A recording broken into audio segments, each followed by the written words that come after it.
Good morning, students. Today I am going to continue the chapter The Establishment of the British Company. In previous video I explained to you about the Anglo-Mysore Wars and the Anglo-Maratha Wars. In Anglo-Mysore Wars, the Tipu Sultan was defeated by the British during the last Anglo-Mysore War. Tipu Sultan was killed on 4th May 1799 by defending his capital Srirangapatnam.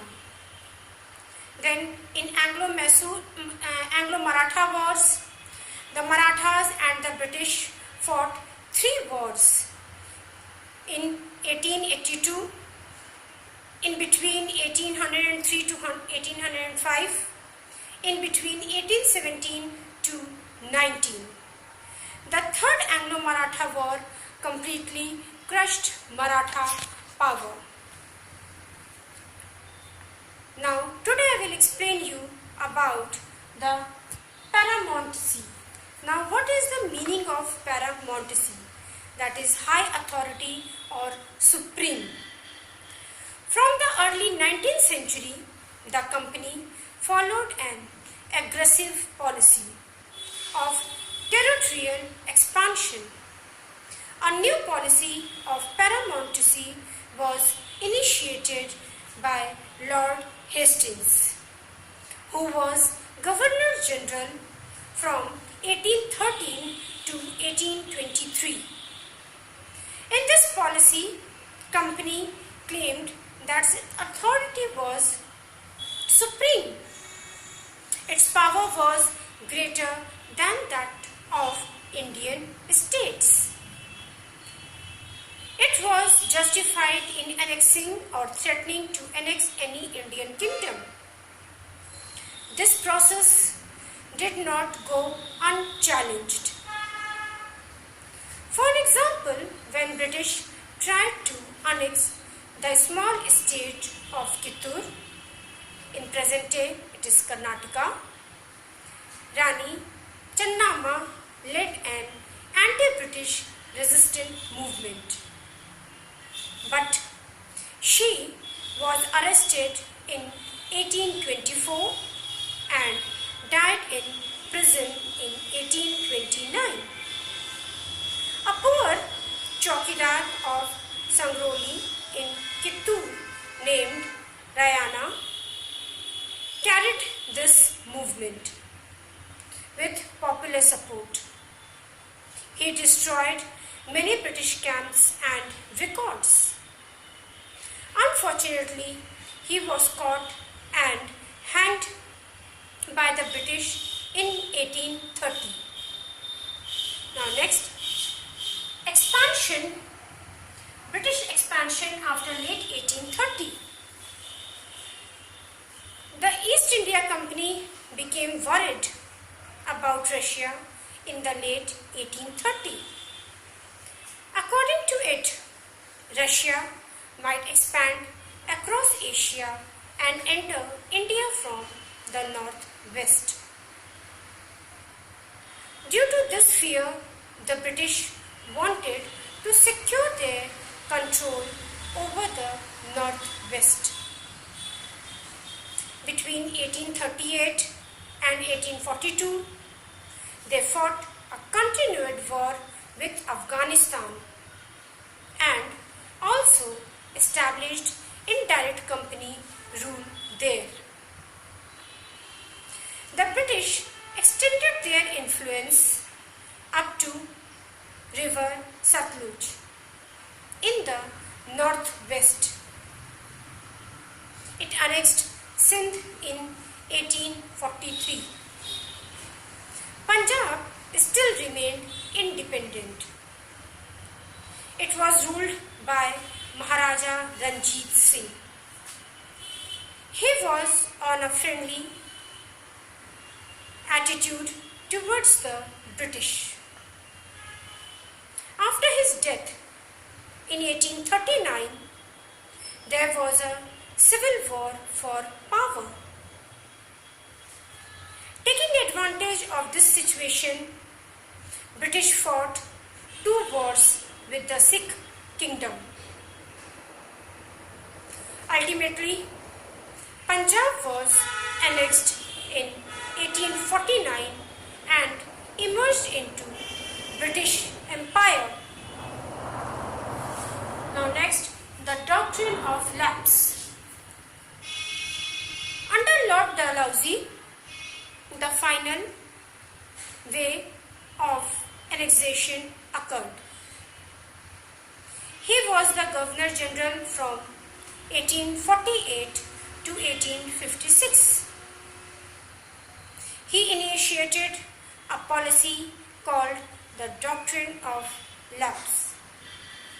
According to this policy, if an Indian ruler died without any natural male heir to the throne, his kingdom becomes part of company territory. Different kingdoms were annexed by this doctrine of lapse, such as Satara, Sambhalpur, Udaipur, Nagpur, Jhansi. Now, other methods of expansion. Now, what was the other methods that they have adopted to expansion? In 1856, the company also took over Awadh under Lord Dalhousie by arguing that it was being misgoverned by Nawab Wajid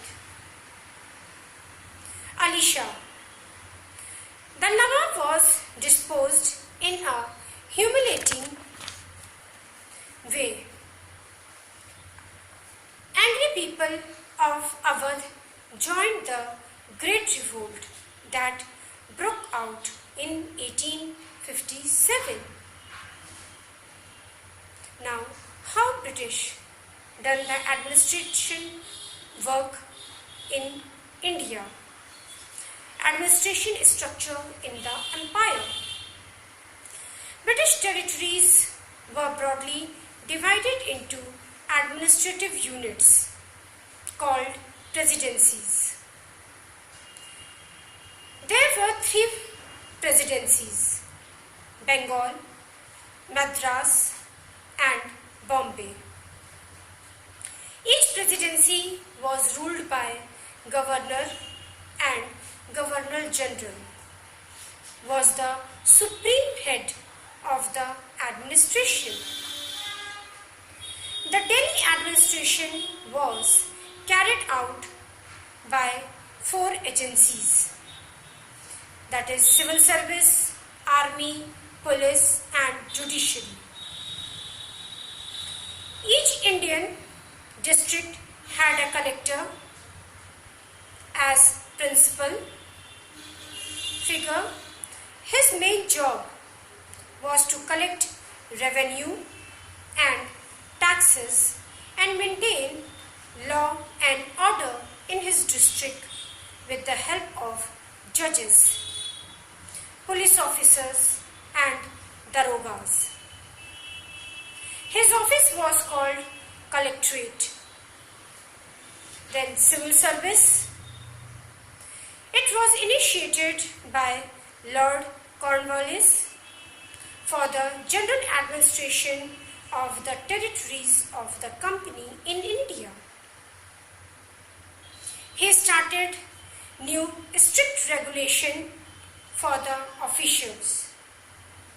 He also raised their salaries and linked promotions to seniority. Institutions were established to train young civil servants such as Fort William College at Calcutta in 1801, set up Lord Wellesley and East India College in England. The civil servants were nominated by the directors of the company. But civil servants began to select through competitive examination. became difficult for the Indians to get selected. Now, what was the reason behind that Indians can't select in this examination?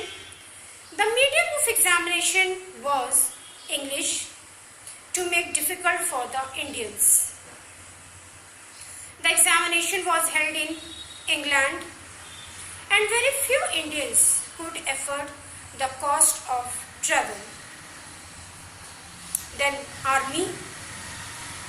The East India Company Army were called Sepoy Army. This army comprised of Indian soldiers who were originally farmers. It was very prestigious occupation to them. They were very eager to join the army of company.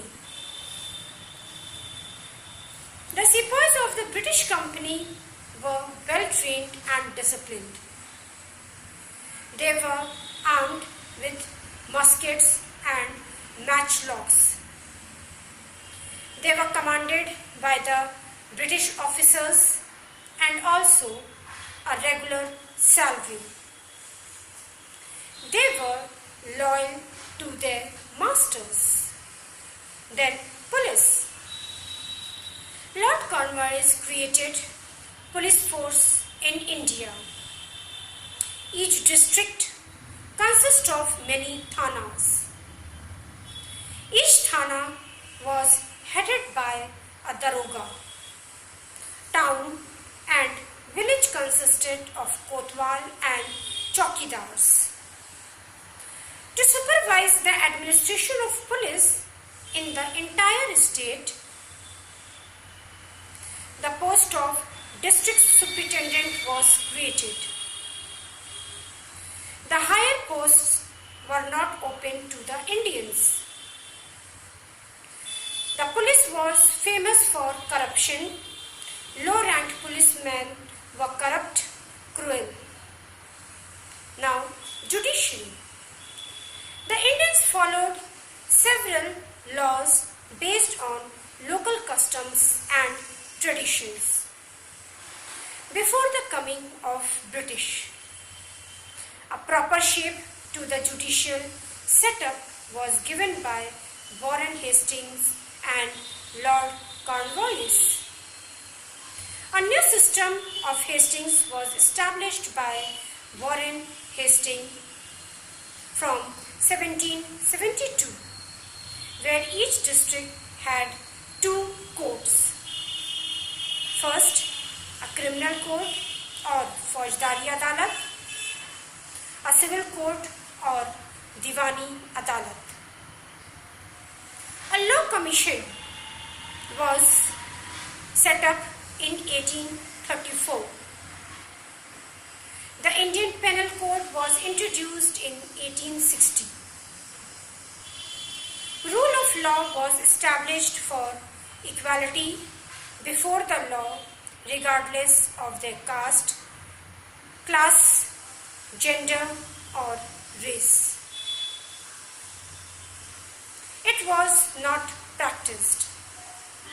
The European always had a superior position under the law. The East India Company was transformed from trading company to terrestrial colonial power. Now you have to write question and answers in your fair copy. How trade led to battles? What were the different policies used by the English East India Company for extending territories?